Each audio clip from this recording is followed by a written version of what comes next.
जब भी दुनिया के सबसे प्राचीन शिक्षा संस्थानों की बात की जाती है तो नालंदा विश्वविद्यालय का नाम सबसे पहले आता है।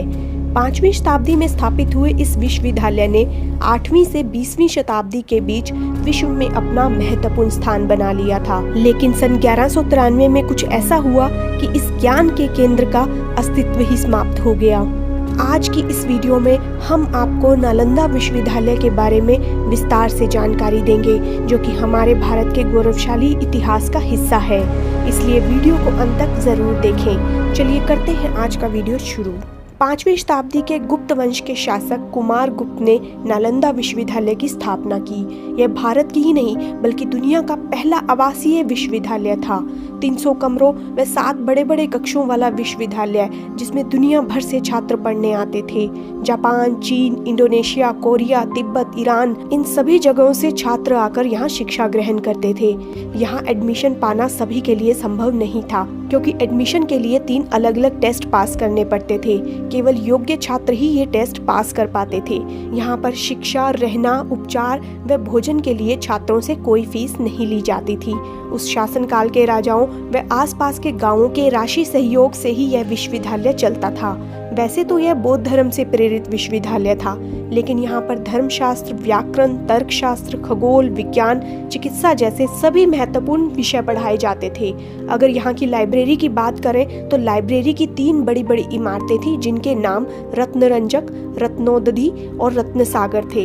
इन लाइब्रेरीज में 3 लाख से भी ज्यादा किताबें थी, जिसमें हजारों की संख्या में पांडुलिपियां और दुर्लभ हस्तलिखित पुस्तकें भी थी।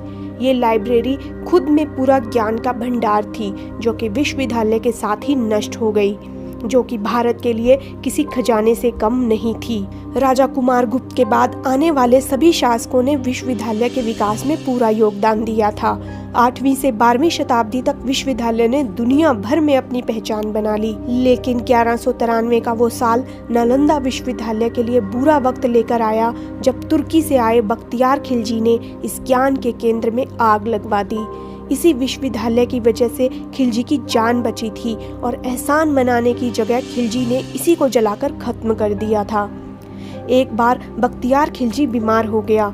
उसके हकीमों ने उसका बहुत उपचार किया, लेकिन खिलजी ठीक नहीं हुआ। सभी ने खिलजी को नालंदा विश्वविद्यालय के आयुर्वेद विभाग के प्रमुख आचार्य से इलाज करवाने की सलाह दी। नालंदा से वैद्यराज राहुल श्रीभद्र को बुलाया गया, लेकिन खिलजी ने शर्त रखी कि वह किसी भी भारतीय औषधि का सेवन नहीं करेगा। आचार्य मान गए और खिलजी को कुरान के कुछ पन्ने पढ़ने को कहा। दरअसल वैद्यराज ने कुरान के पन्नों के कोने पर दवा का लेप लगा दिया था, जो खिलजी थूक के साथ अंदर लेता रहा और खिलजी ठीक हो गया।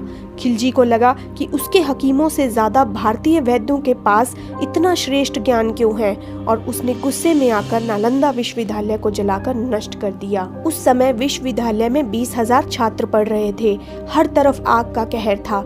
खिलजी के सैनिकों ने कई बौद्ध भिक्षुओं का कत्लेआम कर दिया। कहा जाता है कि लाइब्रेरी में इतनी पुस्तकें थी कि आग लगने के 3 महीने तक किताबें जलती रही। कई बचे बौद्ध भिक्षु और शिक्षक कुछ दुर्लभ पांडुलिपियों को अपने कपड़ों में छुपाकर तिब्बत की ओर ले गए।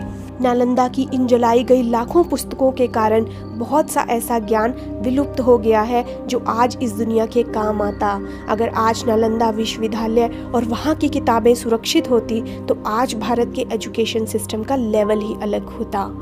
उम्मीद है आपको आज की इस वीडियो में दी गई जानकारी पसंद आई होगी। अगर वीडियो अच्छा लगा हो तो वीडियो को लाइक ज़रूर करें, और अगर आप चैनल पर नए हैं तो चैनल को सब्सक्राइब करना बिल्कुल न भूलें।